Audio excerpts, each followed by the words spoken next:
Muito boa noite, graça e paz da parte do Senhor Jesus Cristo. Estamos mais uma vez nos limitando a termos um estudo bíblico, nos utilizando dos meios da internet, considerando os dias tão difíceis em que estamos vivendo. Nós até não nos arriscamos a declinar o número de irmãos queridos que estão enfermos neste momento. De sábado até hoje, são inúmeros os contatos que nós temos recebido de irmãos que estão enfrentando problemas de saúde na família. A nota boa é que todos estão em franca recuperação. O nosso desejo é que em breve tempo todos estejamos saudáveis fisicamente, saudáveis espiritualmente e que possamos enfrentar os desafios que Deus tem proposto para a nossa vida. A palavra que eu tenho a cada um é a seguinte: aquietai-vos e sabei que eu sou Deus. O nosso Senhor tem a história nas suas mãos. Ele não fica alheio a nada que passamos. Portanto, apresentemos a Ele cada um dos nossos sentimentos, os nossos anseios, as nossas inquietações e também as nossas ações de graças a Ele. Portanto, que Ele tem feito em nosso favor. Nós continuamos orando por cada enfermo, por cada pessoa que está vivendo privações de diversas ordens, né? A saúde financeira, tem tantos que estão enfrentando problemas distintos. No entanto, nós estaremos meditando hoje na Palavra de Deus, dando continuidade ao nosso estudo no Evangelho segundo Lucas.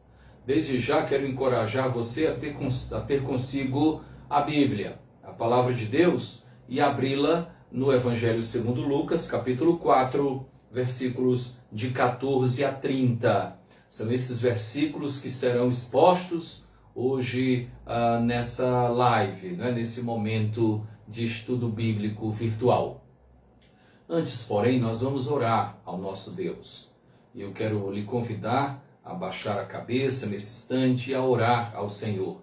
Também quero lhe encorajar a escrever nos comentários algum pedido de oração que porventura você tenha. E nós nos comprometemos diante de Deus a orar, a pedir ao Senhor, a clamar pelo pedido que você tem, pela sua situação. Vamos então orar nesse momento. Senhor nosso Deus, muito obrigado por tanto que tens feito em nosso favor. Muito obrigado, Senhor Deus, pelo dom da vida. Muito obrigado, Senhor Deus, porque até aqui o Senhor tem nos ajudado. Nós bem sabemos as lutas que estamos enfrentando, Pai. Não nos alienamos das dificuldades pertinentes a este mundo, Senhor. Nós fazemos parte disso. Mas nós clamamos a Ti, Senhor.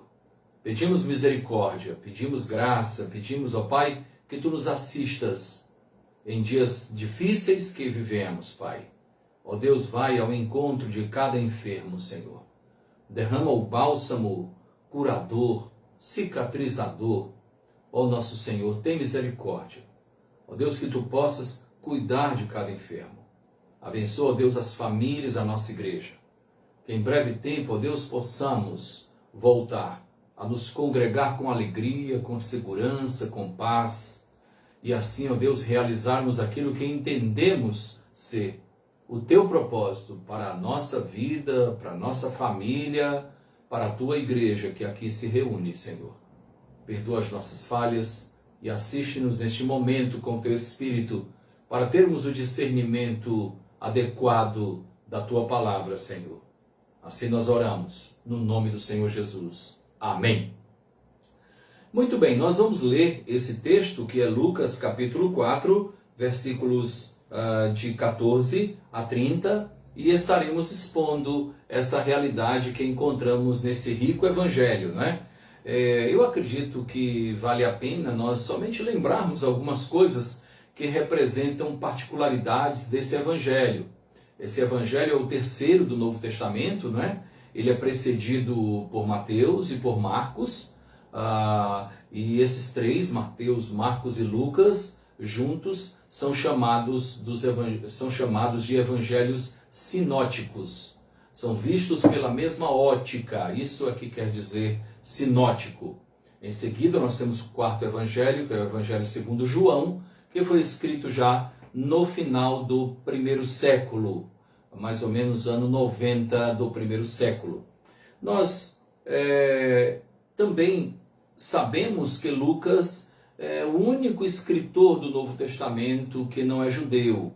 Tá? Lucas era um médico gentil e ele se converteu, provavelmente era discípulo de Paulo, discípulo dos apóstolos, se converteu, fez um apanhado de tudo o que aconteceu, especialmente procurando as pessoas que tiveram contatos com o Senhor Jesus, e escreveu esse evangelho que tem particularidades, que tem um conteúdo muito belo. Lucas foi muito caprichoso ao escrever esse evangelho. E é um evangelho muito rico de parábolas, muito rico de detalhes, e nós estamos tendo o privilégio de estudar esse rico evangelho. Vamos então observar o texto que nós falamos, não é? Capítulo 4, versículos de 14 a 30.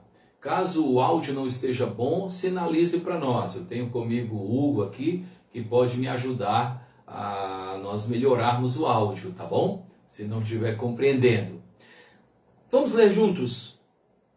Então Jesus, no poder do Espírito, regressou para a Galiléia, e a sua fama correu por toda a circunvizinhança, tá? A vizinhança que tinha em círculo, não é? A circunvizinhança. E ensinava nas sinagogas, sendo glorificado por todos. Indo para Nazaré, onde fora criado, entrou num sábado na sinagoga, segundo o seu costume, e levantou-se para ler. Então lhe deram o livro do profeta Isaías, e abrindo o livro, achou o lugar onde estava escrito: O Espírito do Senhor está sobre mim, pelo que me ungiu para evangelizar os pobres. Enviou-me para proclamar libertação aos cativos e restauração da vista aos cegos, para pôr em liberdade os oprimidos, e apregoar o ano aceitável do Senhor. Tendo fechado o livro, devolveu-o ao assistente e sentou-se. E todos na sinagoga tinham os olhos fitos nele. Então passou Jesus a dizer-lhes: Hoje se cumpriu a escritura que acabais de ouvir. Todos lhe davam testemunho e se maravilhavam das palavras de graça que lhe saíam dos lábios, e perguntavam: Não é esse o filho de José? Disse-lhes Jesus: Sem dúvida, citar-me-eis este provérbio: Médico, cura-te a ti mesmo. Tudo o que ouvimos ter se dado em Cafarnaum, faze-o também aqui na terra. E prosseguiu: De fato vos afirmo que nenhum profeta é bem recebido na sua própria terra. Na verdade vos digo que muitas viúvas havia em Israel no tempo de Elias, quando o céu se fechou por 3 anos e 6 meses, reinando grande fome em toda a terra. E a nenhuma delas foi Elias enviado, senão uma viúva de Sarepta de Sidom. Havia também muitos leprosos em Israel nos dias do profeta Eliseu, e nenhum deles foi purificado, senão Naamã, o sírio. Todos na sinagoga, ouvindo estas coisas, se encheram de ira, e levantando-se, expulsaram-no da cidade, e o levaram até ao cimo do monte sobre o qual estava edificada, para de lá o precipitarem abaixo. Jesus, porém, passando por entre eles, retirou-se Amém. Muito bem, queridos, nós estamos num texto que é precedido pela tentação de Jesus. Depois disso, o texto diz, e lá em Mateus nós encontramos mais detalhes, que Jesus se retirou para Cafarnaum. Tá? O Lucas não declinou isso, é por isso que Jesus faz essa menção lá no versículo 23, né? Médico, cura-te a ti mesmo, tudo o que ouvimos ter se dado em Cafarnaum, faze-o também aqui. Tá? E se você quer saber um pouquinho o que aconteceu em Cafarnaum, é somente ler Mateus capítulo 4, a partir do versículo 12, versículo 13, que você vai encontrar. Lucas não se preocupou em relatar isso, tá? O que aconteceu é quando Jesus foi para Cafarnaum. Muito bem, nós estamos então diante de um texto que traz consigo algumas lições preciosas para a nossa vida. Eu farei uma releitura explicativa para que nós possamos ser edificados pela palavra de Deus. Porque mais que ler, é necessário nós meditarmos, observarmos as verdades que estão por trás da letra. Não nos limitamos à letra, porque a letra em si tende a matar, mas o Espírito vivifica, dá vida. Então vamos observar o que a palavra de Deus nos diz. Vamos começar aqui no versículo 14. Então Jesus, no poder do Espírito, regressou para a Galiléia, e a sua fama correu por toda a circunvizinhança. Ele já estava bem famoso. Ele regressou para a Galiléia, o local de onde ele era originado, né? Seu local de origem. Por isso que mais na frente ele vai falar a respeito da rejeição que o seu próprio povo teve em relação a ele. Ele voltou para a Galiléia, tá certo? E ensinava nas sinagogas, sendo glorificado por todos. E aí eu já quero tirar um grande destaque para a nossa vida. O ensino verdadeiro, legítimo, ele é associado ao reconhecimento. Ele é associado à glorificação. O ensino tira de nós a condição de ignorantes. E como isso é significativo. Jesus, ao passo que ele ensinava a verdade do reino de Deus, a verdade do propósito de Deus, ele era glorificado. Ele era reconhecido. Nós bem sabemos que mais na frente ele confronta a realidade do povo judeu com ensinos duros e contundentes. E isso também trouxe impacto àqueles que ouviam. E aquele povo passou então a rejeitar a Jesus. Mas eu destaco a grande necessidade de nós ensinarmos a palavra de Deus, de nós ensinarmos os nossos filhos, de nós ensinarmos na nossa casa, ensinarmos a nossa família, ensinarmos em cada contexto onde estivermos inseridos. O ensino é fundamental. O ensino tira de nós, e eu repito, a condição de ignorantes. Tantas vezes falta conhecimento aos nossos filhos nas tomadas de decisão. Tantas vezes nós nos deparamos com pessoas na família com falta de conhecimento, falta de sabedoria. Tomam decisões tão errôneas, tão equivocadas, por falta de conhecimento. Como é necessário o ensino. Como é necessário nós chamarmos o povo de Deus à volta às Escrituras, ao ensino da palavra. As emoções, elas são efêmeras, elas passam. Eu lhe asseguro, nesse longo tempo que eu tenho de pastorado e um tempo ainda maior de crente, eu já participei de muitos eventos. Mas o que realmente ficou no meu coração foram os ensinos que eu recebi. Os ensinos da palavra de Deus. Cada evento vai com o vento, mas o que é ensinado encontra lugar no coração. Não à toa a palavra de Deus diz: ensina a criança no caminho em que ela deve andar, e ainda quando envelhecer, não se desviará dele. É necessário ensinar.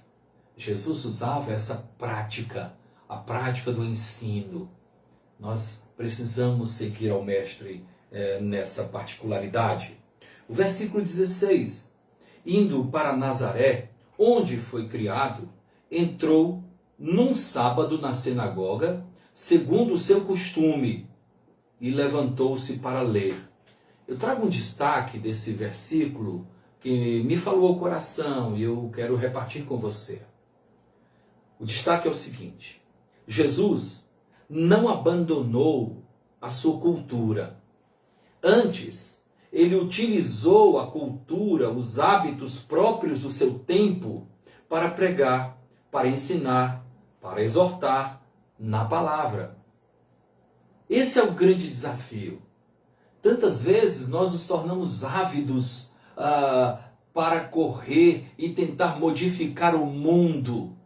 E somos como bandeirantes, somos como revolucionários, porque julgamos que tudo está errado. Eu acredito que o que Deus mais espera de nós é que nós sejamos sal, luz neste mundo. Este mundo que apodrece em pecados. Este mundo que está em trevas. E é isso que Cristo espera de nós. No Sermão da Montanha, ele nos encorajou, nos desafiou e nos enviou enquanto sal, enquanto luz. Vós sois o sal da terra. Vós sois a luz do mundo. Eu não preciso levantar uma bandeira revolucionária no contexto político deste mundo. Eu preciso encontrar meios para ser uma bênção onde eu estiver. Mesmo vivendo em uma cultura distanciada daquilo que Deus espera que seja. Que nós não nos pervertamos, que nós não nos conformemos com este mundo, tá? Mas que nós, mesmo estando neste mundo, possamos ser uma grande bênção nas mãos de Deus. Cristo, ao orar a Deus por nós, no sermão, na oração sacerdotal, está lá em João, capítulo 17, ele diz assim: não peço que os tires do mundo, mas peço que os livres do mal. Eu acredito que Deus tem escutado essa oração que Jesus fez por mim e por você. O Senhor tem nos livrado dos males desta vida.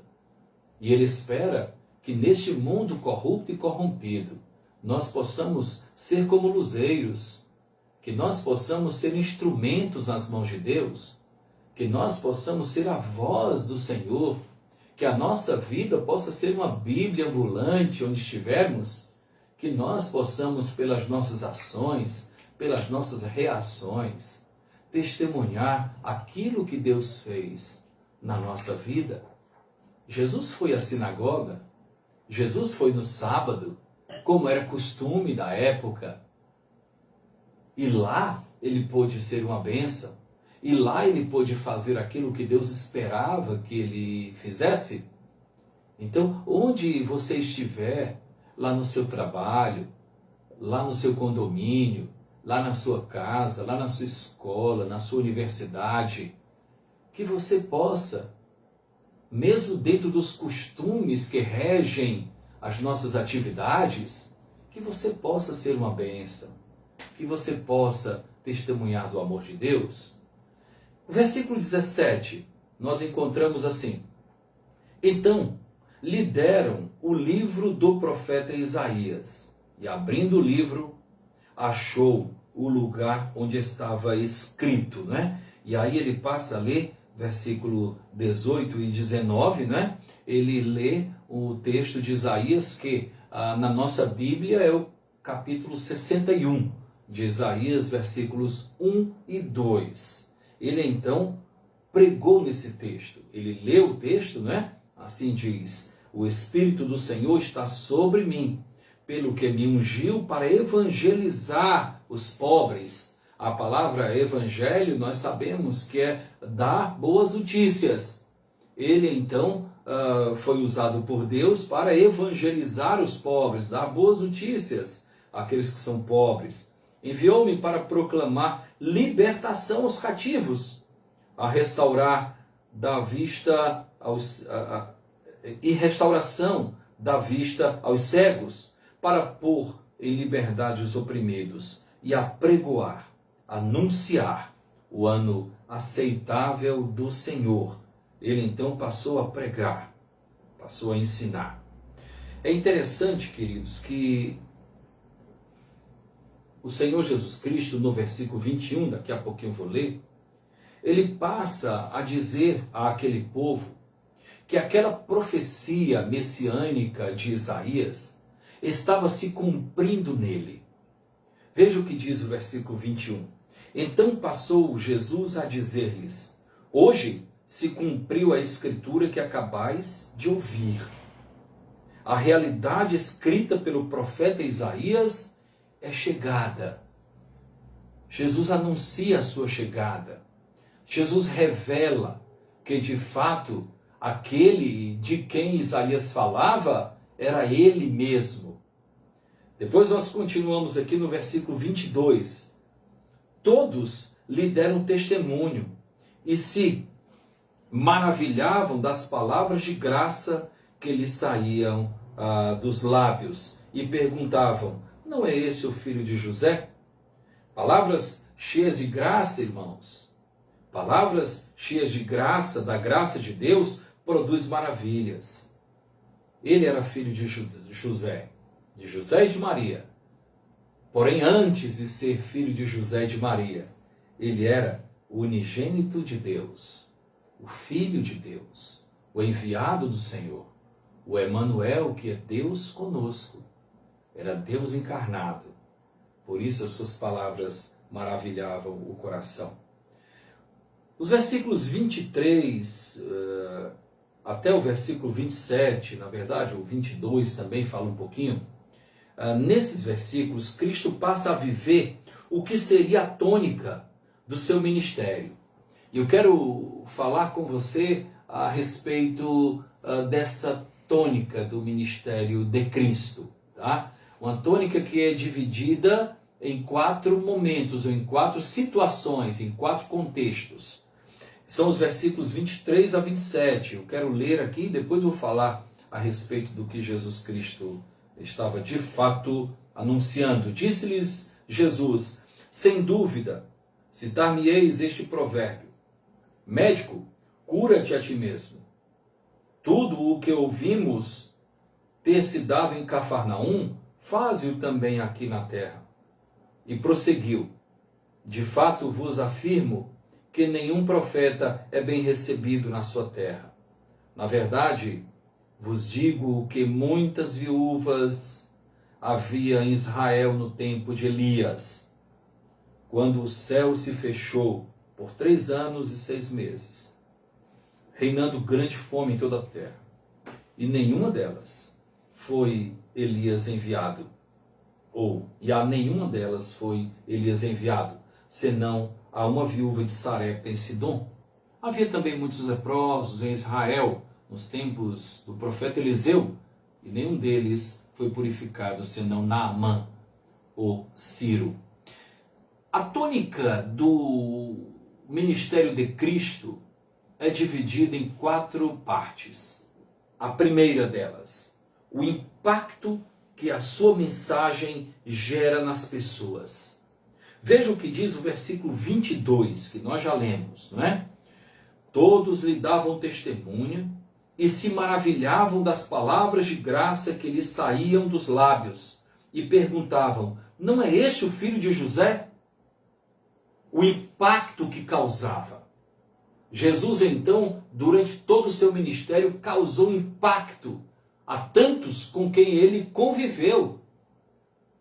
Junto à mulher samaritana, ele a impressionou com palavras de esperança, com palavras de vida eterna. Com Zaqueu, ele também o surpreendeu, anunciando perdão para a vida daquele homem que era desonesto. E tantos outros, em tantos encontros. Jesus, então, causava impacto. As pessoas se deslumbravam com Cristo. Porém, a sua mensagem também gerava, em algumas situações, rejeição forte. Versículo 28 diz, né? todos na sinagoga, ouvindo estas coisas, se encheram de ira.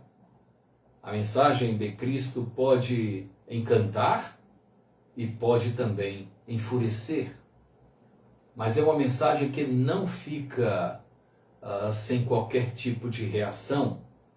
Então, a primeira tônica do evangelho, do ministério de Cristo aqui na Terra, foi o impacto que a sua mensagem gerou nas pessoas. A segunda tônica, o cumprimento das escrituras proféticas. Cristo veio para cumprir. E em muitas ocasiões Cristo falava, especialmente nós que estudamos o Evangelho segundo João, versículo por versículo, nós encontramos em muitas ocasiões Cristo dizendo: eu vim para fazer a vontade do meu Pai. Ele se referindo na tentação, como está escrito. Jesus então veio para cumprir as Escrituras. Ele não fez nada por si mesmo. Ele veio como sendo um servo sofredor. Aquele que veio, de fato, para cumprir o propósito de buscar e salvar o que se havia perdido. Ele veio dentro dessa realidade. O seu anúncio, a preparação do caminho, feita por João Batista, o seu nascimento, o seu crescimento, o seu ministério, a sua paixão e morte, a sua ressurreição. Em tudo ele cumpriu as escrituras proféticas. A terceira tônica do evangelho, do ministério de Cristo, o cuidado com os oprimidos. Em cada momento do ministério de Cristo, ele demonstrou todo o cuidado com os oprimidos, né? Aqui nos versículos 18 e 19, quando ele cita o profeta Isaías, na verdade ele lê o livro do profeta Isaías e traz para si essa realidade, ele mostra exatamente isso. O Espírito do Senhor está sobre mim, pelo que me ungiu para evangelizar os pobres. Enviou-me para proclamar libertação aos cativos e restauração da vista aos cegos, para pôr em liberdade os oprimidos e apregoar o ano aceitável do Senhor. Então, a inclinação dele para os oprimidos. Vinde a mim, todos vós que estáis cansados, oprimidos, eu vos aliviarei. Essa, portanto, era a terceira tônica do ministério de Cristo. E o quarto destaque, quarta tônica do evangelho de Cristo, era o acesso dos gentios à graça salvadora. Ele mostrava isso claramente. Vamos ver o que ele fala a respeito disso, né? A soberania de Deus, o desejo de Deus de ser o salvador de todos os que creem, mesmo não sendo necessariamente judeus. Isso causou fúria nos judeus ali na sinagoga. Mas veja que coragem do Senhor Jesus. Primeiramente, versículo 26. Na verdade vos digo que muitas viúvas havia em Israel no tempo de Elias, quando o céu se fechou por 3 anos e 6 meses, não choveu durante esse período, reinando grande fome em toda a terra, e a nenhuma das viúvas, foi Elias enviado, senão a uma viúva de Sarepta de Sidom. De Sidom. Depois ele ainda diz: havia também muitos leprosos em Israel nos dias do profeta Eliseu, e nenhum deles foi purificado, senão Natã, o Ciro. O propósito de Deus é alcançar os de Sidom, os de fora, os sírios, os brasileiros, todos, de todos os povos, línguas, nações. O Senhor estende a sua mão, o Senhor revela a sua graça, a sua glória é vista em toda a terra. E nós temos pessoas que se rendem ao Senhor Jesus Cristo de todas as tribos, raças, povos e nações. E o nome do Senhor tem sido glorificado ao longo do tempo em muitas nações, em muitos povos. Jesus então demonstrou dessa forma, a quarta tônica do seu ministério aqui na terra, que é o anúncio da graça também aos gentios, aqueles que não eram judeus, aqueles que não eram de Israel. Aí ele mostrou isso e logicamente foi rejeitado. Finalmente, agora versículos de 28 a 30, né? Apesar de já termos lido, mas é necessário novamente para que nós percebamos o contexto. Todos na sinagoga, aqueles que estavam glorificando a ele, né? Aqueles que estavam se admirando dele, do Senhor Jesus, agora, ouvindo essas coisas, se encheram de ira. Como as pessoas mudam, né? Ao longo da minha vida eu já vi tantas pessoas que estiveram ao meu lado, como pessoas leais, e por razões extremamente alheias à nossa própria vontade, deram as costas. Acredito que isso aconteceu com muitos de vocês que estão me ouvindo. As pessoas mudam. Eu tenho dito aqui em nossa igreja, né, que nós não falamos aquilo que nós achamos, porque o que nós achamos hoje podemos deixar de achar amanhã. Nós nos limitamos a ensinar a palavra de Deus, que é eterna. Passarão os céus, passarão as terras, os tempos, os dias, mas as minhas palavras permanecerão para todo sempre. É essa palavra que vale. Todos os que estavam ovacionando o Senhor Jesus agora estavam cheios de ira, e levantando-se expulsaram-no da cidade e o levaram ao cimo do monte sobre o qual estava edificada a cidade, para de lá o precipitarem abaixo. Queriam matar Jesus, mas não era o tempo, não era o tempo.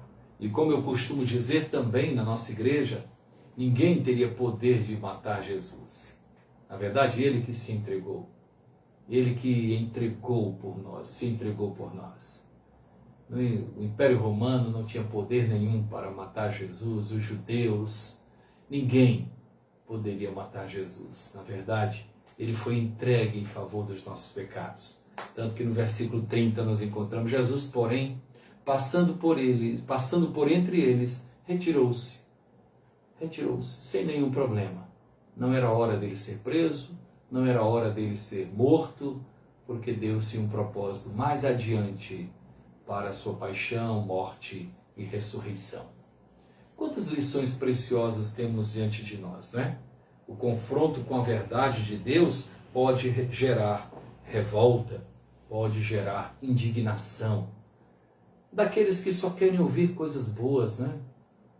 Daqueles que são apegados aos ensinamentos motivacionais, às palestras motivacionais, né? Aqueles que querem sair do templo ouvindo que são importantes, que são pessoas distintas, aqueles que não querem ser confrontados com a verdade da palavra de Deus. Meu querido irmão, a palavra de Deus, por isso que o apóstolo Paulo disse que o amor de Cristo constrangia-o. Na verdade, a palavra de Deus, o amor de Deus, nos constrange. Faz com que nós observemos dentro de nós tanto que precisa ser modificado. Ao invés de nos irarmos com as verdades da palavra de Deus, que nós possamos optar por segui-las. É na palavra de Deus que nós encontramos a mensagem que gera fé ao nosso coração, para a salvação da nossa vida, para a salvação da nossa família. Que Deus o abençoe, que Deus enriqueça a sua vida com a graça que vem do céu, e que a sua casa seja plena da alegria espiritual, do regozijo que vem de uma vida, de um coração que confessa o Senhor Jesus Cristo como único Salvador. Uma boa noite, que Deus o abençoe.